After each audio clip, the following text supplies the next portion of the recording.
حسن یوب صاحب، یہ ہر گزرتے دن کے ساتھ وہ کہتے ہیں کہ جادو وہ جو سر چڑھ کے بولے دنیا موترف ہو چکی ہے جی۔ فائنینشل ٹائمز جس طریقے سے انہوں نے تعریف کی ہے اور جس طرح ان فیلڈ مارشل کی وجہ سے پاکستان نے یعنی ہندوستان کو بیک فٹ پر لے آیا بلکہ کلین بولڈ کر دیا سادہ الفاظ میں، تو وہ چیز تو الحمدللہ ثابت شدہ ہے۔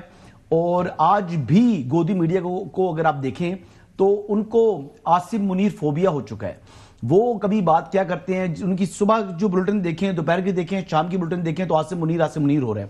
وجہ کیا ہے؟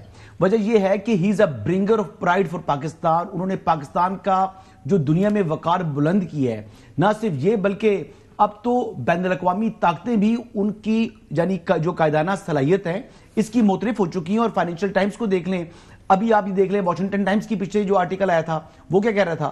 وہ بھی کہہ رہا تھا کہ فیلڈ مارشل نے جس طریقے سے ان کی تعریف کرتے ہیں پریزیڈنٹ ٹرمپ، وہ ایک یعنی ایک منفرد انداز ہے۔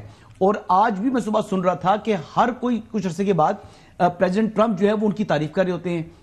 تو دنیا کے جو عالمی جریدے ہیں وہ بھی دیکھ رہے ہیں نا، حالات اور واقعات دیکھ رہے ہیں۔ اور جس طریقے سے جب درمیانی طاقت ہے نا پاکستان، ان کا ایک بڑی کمپلیکیشن ہوتی ہے، ان کا جو ساری سفارتکاری ہوتی ہے، اس میں انہوں نے ایمرج کیا ہے۔ تمام سب سے بہترین سفارتکاری کا جو ٹائٹل مل رہا ہے وہ فائنینشل ٹائمز کی طرف سے فیلڈ مارشل سید عاصم منیر کو مل رہا ہے۔ تو الحمدللہ جی، الحمدللہ ونس اگین کہ جو ملٹری ڈپلومیسی کے اندر جو رول وہ پلے کر رہے ہیں، چاہے وہ چائنا ہے، چاہے وہ امریکہ ہے، چاہے وہ برطانیہ ہے، چاہے وہ سعودی عرب ہے، چاہے وہ قطر ہے، چاہے وہ بحرین ہے، یعنی کوئی ملک دیکھ لیں، اور ابھی لیبیا کو کے ساتھ دیکھ لیں، ہر طرف وہ جا رہے ہیں، پذیرائی ان کو مل رہی ہے۔ اور جہاں جاتے ہیں ان کی کمیونیکیشن کی کمانڈ ہے، وہ جس کے ساتھ بات کرتے ہیں اس کے دل تک ان کی بات پہنچتی ہے۔ تو یہی قابلیت ہے الحمدللہ، اور اسی وجہ سے جو فیلڈ مارشل عاصم منیر ہیں وہ اب دنیا کی طاقتور ترین شخصیات میں بھی ان کا شمار کیا جا رہا ہے، جس کی وجہ یہی ہے کہ ایک تو حافظ قرآن ہے اور دوسرا اللہ پر توکل کر کے پاکستان کے لیے سنسیئرٹی کے ساتھ وہ ایفرٹس کر رہے ہیں، اور اللہ تعالیٰ ان کا ہاتھ پکڑا ہے۔ سنسیئرٹی کے ساتھ وہ ایفرٹس کر رہے ہیں اور اللہ تعالیٰ ان کا ہاتھ پکڑا ہے، کامیابی دے رہا ہے۔ چودھری غلام نبی صاحب، یہ جو عزت مل رہی ہے ظاہر ہے بحیثیت ایک ملٹری رہنما کے طور پر، ایک لیڈر کے طور پر تو ان کے حصے میں آ ہی رہی ہے، لیکن یہ عزت جو ملک پاکستان کو مل رہی ہے کیونکہ وہ ریپرزینٹ کر رہے ہیں ریاست پاکستان کو۔ چوئی صاحب،